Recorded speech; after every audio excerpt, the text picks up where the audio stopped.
रावसाहेब, अखेर मराठी माणसाच्या एकजुटीपुढे राज्य सरकारला झुकावं लागलं. हिंदी भाषा सक्तीचा जो निर्णय आहे किंवा जो अध्यादेश आहे तो राज्य सरकारला मागे घ्यावा लागला.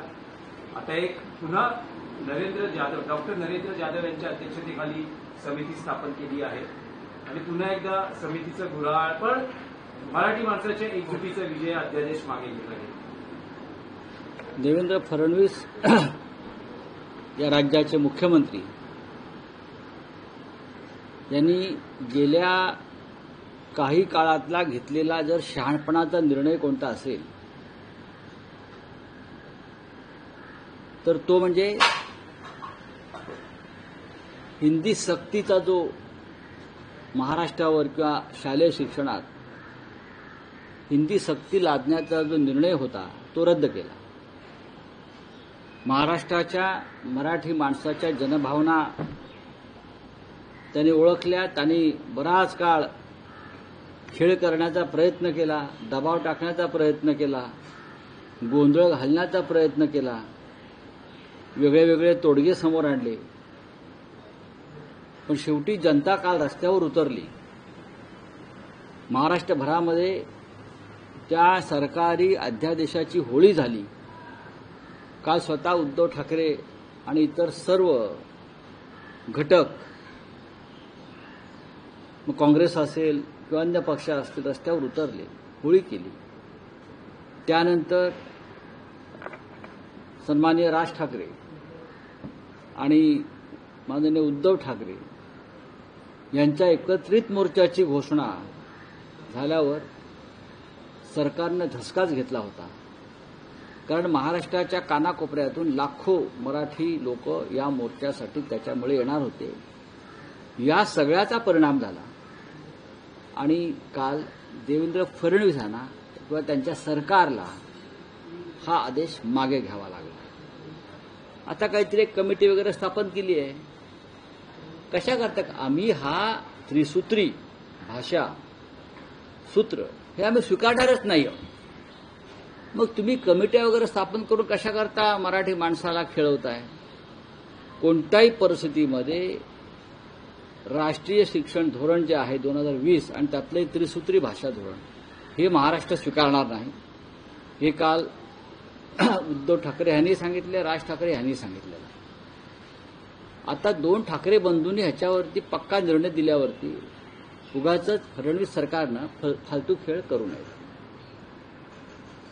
राऊतसाहेब, पण म्हटलं जात होतं की 5 जुलैला त्या म्हणजे जो मोर्चा निघणार आहे या अध्यादेशाला विरोध करण्याचा, आता मोर्चाचा तर विषय नाही. तुम्ही काल जाहीरही केलं, उद्धव ठाकरेंनी जाहीर केलं की 5 जुलैला मोर्चा नाही पण विजयोत्सव साजरा केला. प्रश्न असा आहे की 5 जुलैला राज ठाकरे, उद्धव ठाकरे, त्यानंतर राष्ट्रवादी काँग्रेस, पण मुख्य म्हणजे माननीय उद्धव आणि राज ठाकरे यांचं एकत्र येणं हे महाराष्ट्रासाठी फार मोठं एक आकर्षण होतं किंवा ताकद दाखवण्याचा एक मार्ग होता आणि त्यामुळेच हा अध्यादेश रद्द केला. हे मान्य केलं पाहिजे. आता 5 जुलैच्या मोर्चाची तयारी ही सुरू झाली होती.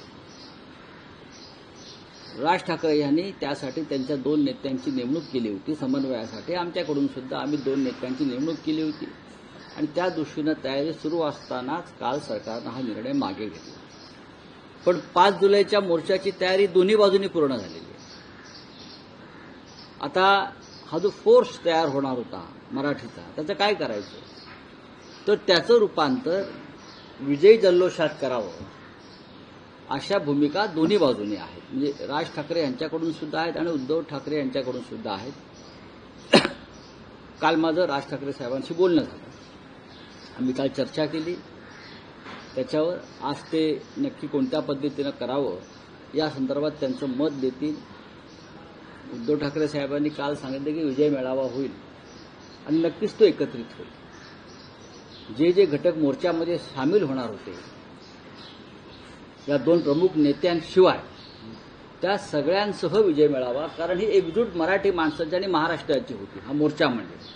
त्याच्यामुळे विजय मेळाव्यामध्ये किंवा या विजय जल्लोषामध्ये कोणालाही दूर ठेवून, डावलून, लहान घटक असो मोठा असो, कोणालाही दूर ठेवून हा विजय जल्लोष होणार नाही. तो सगळ्यांना एकत्र येऊन करू आम्ही. नाही, पण काल उद्धव ठाकरेंनी 5 जुलैच्या विजयी मेळाव्याची घोषणा केली. त्यांनी या लढ्यात सगळ्यांचं ज्या सर्वांचं योगदान आहे त्या सगळ्यांना आमंत्रित केलं आहे.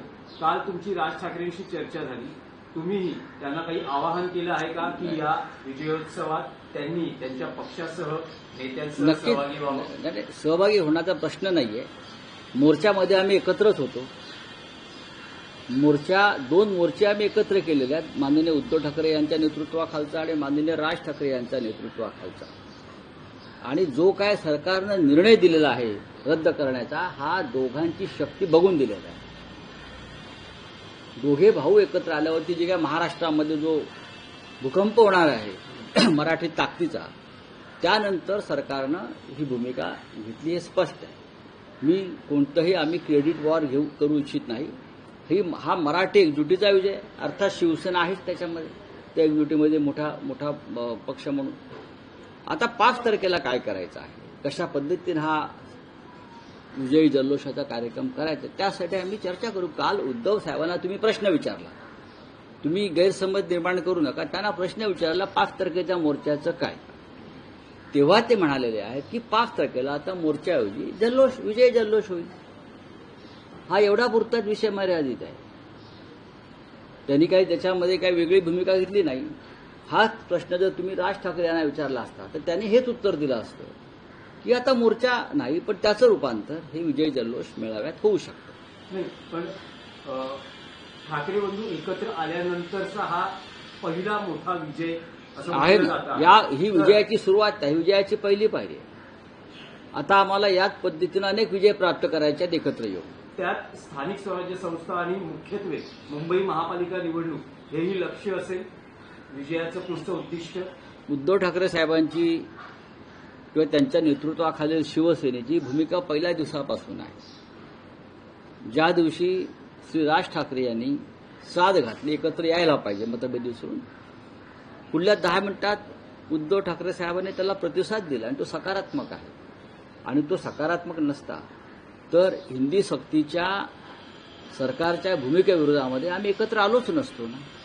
मराठीच्या प्रत्येक लढ्यामध्ये आम्ही एकत्र असतो. नाही, पुढचं उद्दिष्ट हे निवडणुका असेल का, राजकीय युती असेल का, एका मराठी भाषा अस्मिता आणि हिंदी मुंबईसह सक्तीच्या महाराष्ट्र विजय हा रूपांतरित होऊ शकतो.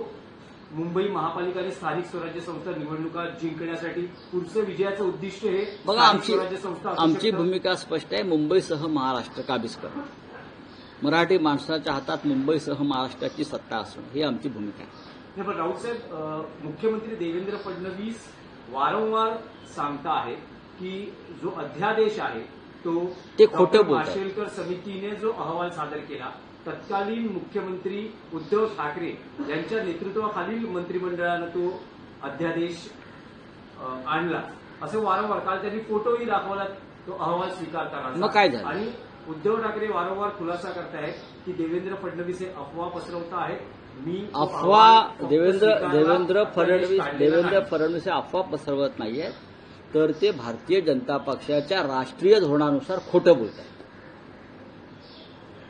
आय रिपीट, भारतीय जनता पक्षाच्या राष्ट्रीय धोरणानुसार ते खोटं बोलत आहेत. जसे नरेंद्र मोदी बोलत आहेत, अमित शहा बोलत आहेत, तसे त्यांचे हे राज्यातले नेते खोटं बोलत आहेत. माशेलकर अहवाल काय आहे हा त्यांनी टेबलावर ठेवावा ना. देवेंद्र फडणवीस यांनी, त्यांना कोणी अडवलंय? ते राज्याचे मुख्यमंत्री आहेत ना. हवेत कसले तीर मारताय तुम्ही? तो अहवाल ठेवा. तो अहवाल, ती कमिटी का स्थापन केली? आणि तुम्ही तरी नरेंद्र जाधव कमिटी का स्थापन करताय? अभ्यासगट का स्थापन करताय? मला सांगा ना. ही एक पद्धत आहे शासनाची की एखादा अहवाल आल्यावर त्याच्यावरती अभ्यास करणं, एखादा जटिल विषय आल्यावर त्याच्यावर तज्ज्ञांची समिती नेमणं. मुख्यमंत्री आणि मंत्रिमंडळ हे प्रत्येक विषयामध्ये एक्सपर्ट किंवा तज्ज्ञ नसतं. त्यासाठी इतर तज्ज्ञांची मदत घेऊन आपल्याला निर्णय घ्यायचा असतो. आम्हाला नाही पटलं, आम्ही फेटाळून लावलं. राज ठाकरे आणि उद्धव ठाकरे एकत्र येण्याच्या चर्चांवर मुख्यमंत्री देवेंद्र फडणवीस यांनी उपहासात्मक टोला लगावला आहे की माझ्या शुभेच्छा आहेत, लोकांनी एकत्र राहावं. बघा, त्यांच्या शुभेच्छांवरती मराठी माणसाची एकजूट ठरत नाही. जर देवेंद्र फडणवीस आणि प्रफुल्ल पटेल एकत्र येऊ शकतात जर देवेंद्र फडणवीस आणि मिंधे एकत्र येऊ शकतात, जर देवेंद्र फडणवीस आणि हसन मुश्रीफ एकत्र येऊ शकतात, तर दोन भाऊ एकत्र येण्यात तुम्हाला कसली पोटदुखी आहे? तुमचं कशाला पोटात दुःख आहे? तुम्ही जे काय तुमचं भ्रष्ट कडबोळं एकत्र केलं आहे सरकार बनवण्यासाठी, तुम्ही त्याच्यावर व्यक्त व्हा. दोन ठाकरे बंधू, दोन एकाच विचाराचे नेते एकत्र येतात, तुम्ही अस्वस्थ होताय, तुम्हाला फ्रस्ट्रेशन आलेलं आहे, तुम्हाला वैफल्य आलेलं स्पष्ट दिसतंय की आता आपलं काय होतं. पण एकनाथ शिंदे म्हणतात की कधी काळी संपलेला पक्ष असं ज्याला हिणावलं गेलं त्याकडेच आता विनवण्या केल्या जात आहेत युतीसाठी एकत्र येण्यासाठी. असं आहे की कधी काळी एकनाथ शिंदे सुद्धा देवेंद्र फडणवीसांना सगळ्यात भ्रष्ट नेता म्हणत होते, किंवा फडणवीस अजित पवारांना तुरुंगात टाकायला निघाले होते, किंवा नरेंद्र मोदी प्रफुल्ल पटेल यांना दाऊदचं हस्तक म्हणत होते. तुम्ही उगाच भूतकाळात आम्हाला जायला लावू नका. कोण संपलाय आणि कोण टिकलंय आणि कोण वाढतंय हे येणारा काळ ठरवू. चला, थँक्यू. आप बताइए हिंदी में बोलिए. देखिए, ये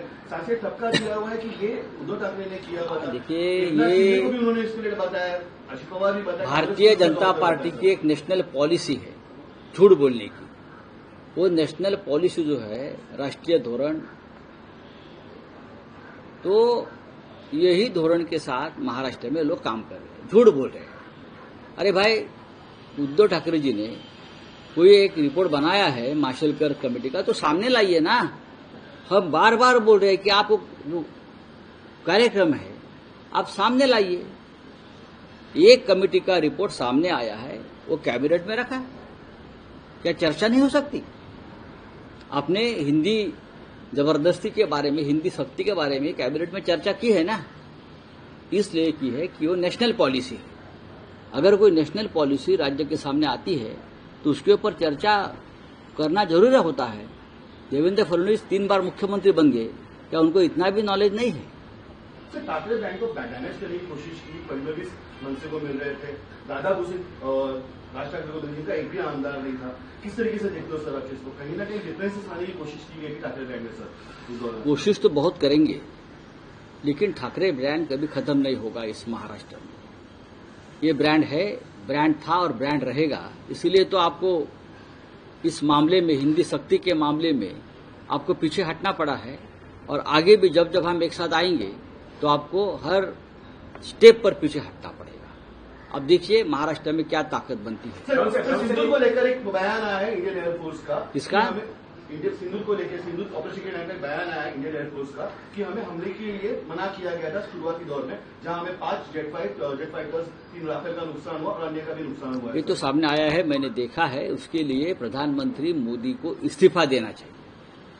उसके लिए देश के रक्षा मंत्री और देश के प्रधानमंत्री को सबसे पहले पार्लियामेंट में आकर चर्चा करनी चाहिए, जवाब देना चाहिए. इतना गंभीर आरोप है. हाँ, हमारे राफेल जेट आपकी लापरवाही की वजह से गिर गए और हमारे लोग मारे गए. अगर दूसरे देश में ये होता तो अब तक ये प्रधानमंत्री घर जाते, लेकिन बैठे हैं वर्ल्ड में घूमते, अभी भी कहाँ जा रहे हैं. सर, बिहार इलेक्शन में जो नॉर्मली वोटर्स है उन्हें हेराफेरी की जा रही है, जहां इंडिया एलायंस इलेक्शन कमीशन को कोर्ट में ले जाने की बात कर रही है. सर, जाएंगे ना, अभी हम दिल्ली जाएंगे और हम इलेक्शन कमीशन के पास निकलेंगे.